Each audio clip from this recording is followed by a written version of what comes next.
तो एक बहुत गहरा सवाल है। एक ऐसा सवाल जो सदियों से पूछा जा रहा है कि आखिर नर्क जाने का असली हकदार है कौन। आज हम इसी सवाल के जवाब को एक बहुत ही दिलचस्प पौराणिक कथा के जरिए समझने की कोशिश करेंगे। देखिए, ये सवाल हम सबके मन में कभी ना कभी तो आता ही है ना, कि भाई मरने के बाद इंसान कहाँ जाता है, स्वर्ग या नरक। आमतौर पर जवाब क्या मिलता है?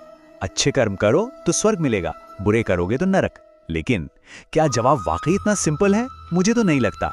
और आज की जो कहानी है वो इसी सीधी साधी सोच को कह सकते हैं एक तरह से चुनौती देने वाली है। चलिए एक सीन इमेजिन करते हैं। यमलोक की अदालत खचाखच भरी हुई है।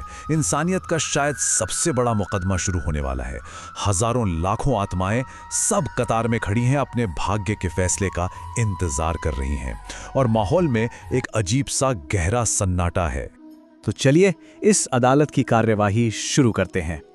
न्याय के देवता यमराज अपने सिंहासन पर विराजमान हो चुके हैं और उनकी मौजूदगी भर से ही ना पूरी सभा में एक सिहरन सी दौड़ गई है।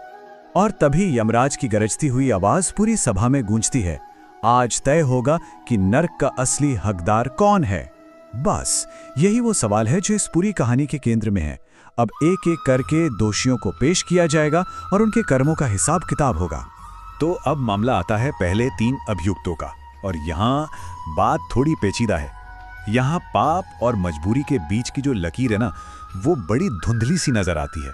सवाल ये उठता है कि क्या किसी के हालात उसे गुनहगार बना सकते हैं? चलिए देखते हैं।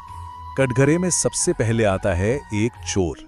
हाँ, वो मानता है कि उसने अनाज और रोटी चुराई, लेकिन अपनी सफाई में वो क्या कहता है? वो कहता है, मेरे बच्चे भूखे थे, बिलख रहे थे। और फिर वो एक सवाल पूछता है, एक बहुत ही चुभने वाला सवाल। क्या मैं गुनहगार हूं या वो हालात जिन्होंने मुझे ऐसा करने पर मजबूर कर दिया? अब ये चोर एक व्यापारी की तरफ इशारा करता है। उस पर इल्जाम है कि उसने जानबूझकर अनाज की जमाखोरी की, कीमतें आसमान पर चढ़ा दी ताकि वो मोटा मुनाफा कमा सके। इसकी वजह से न जाने कितने लोग भूखे सोए। लेकिन व्यापारी का अपना तर्क है। वो कहता है, जनाब, मुनाफा कमाना कोई अपराध नहीं है, ये तो बिजनेस है। और अगर लालच करना ही पाप है तो फिर इस दुनिया में कोई भी दूध का धुला नहीं है। इसके बाद कटघरे में आता है एक कातिल। देखने में ही खूंखार, उसने दर्जनों जानें ली हैं। लेकिन उसकी कहानी सुनकर सब हैरान रह जाते हैं। वो कहता है, मैं हत्यारा पैदा नहीं हुआ था। मेरी आंखों के ठीक सामने मेरे पूरे परिवार को बेरहमी से मार दिया गया था। उस दिन मेरे अंदर नफरत का एक ऐसा सैलाब आया जिसने मुझे बदला लेने पर मजबूर कर दिया। तो ये तो थे वो गुनाह जो शायद मजबूरी की कोख से जन्मे थे। लेकिन अब अदालत का रुख उन अपराधियों की तरफ मुड़ता है जिनके पाप मजबूरी से नहीं बल्कि भरोसे की गद्दारी से पैदा हुए हैं। और अब देखिए, एक के बाद एक कई चेहरे सामने आते हैं। एक पाखंडी साधु है जो लोगों की आस्था से खेलता था। एक राजनेता है जिसके वादे हमेशा झूठे निकले। एक बेटा है जिसने अपने बूढ़े माँ बाप को बेसहारा छोड़ दिया। और तो और एक देशद्रोही भी है जिसने चंद सिक्कों के लिए अपने वतन को बेच दिया। और इन सब में एक बात कॉमन है, जानते हैं क्या? हर कोई अपने गुनाह का ठीकरा या तो दूसरों पर फोड़ रहा है या फिर पूरे समाज पर। तो सारी गवाहियां हो चुकी हैं, सारे तर्क सुन लिए गए हैं। अब वो घड़ी आ गई है जिसका सबको इंतजार था। यमराज अपना अंतिम फैसला सुनाने वाले हैं और यकीन मानिए ये फैसला सबको चौंका कर रख देगा। लेकिन यमराज के फैसले से पहले एक पल के लिए खुद सोचते हैं, इतनी सारी कहानियां सुनने के बाद असली पापी है कौन? क्या वो चोर है, या वो लालची व्यापारी, या फिर वो कातिल, या वो साधु और राजनेता? नरक का असली हकदार आखिर है कौन? और तभी यमराज का फैसला आता है, एक ऐसा फैसला जो पूरी सभा को सन्न कर देता है। वो कहते हैं, अंतिम अपराधी कोई एक व्यक्ति नहीं है, ये तुम सब हो। जी हां, कोई एक नहीं बल्कि सब के सब। अब सवाल उठता है कि ऐसा क्यों? यमराज के इस फैसले के पीछे का तर्क बहुत गहरा है। वो समझाते हैं कि देखो, चोरी भूख से जन्म लेती है, हत्या बदले की आग से पनपता है, पाखंड अंधी आस्था से फलता फूलता है, और धोखा झूठी उम्मीदों से। ये सब अपनी जगह हैं, लेकिन इन सबसे भी बड़ा पाप जानते हैं किसका है? वो है दर्शक का मौन। उन लोगों का जो ये सब अपनी आंखों के सामने होता हुआ देखते हैं और फिर भी चुप रहते हैं। तो फैसला हो चुका है, असली गुनहगार समाज है। लेकिन अब उन व्यक्तिगत गुनाहों की सजा का वक्त भी आ गया है।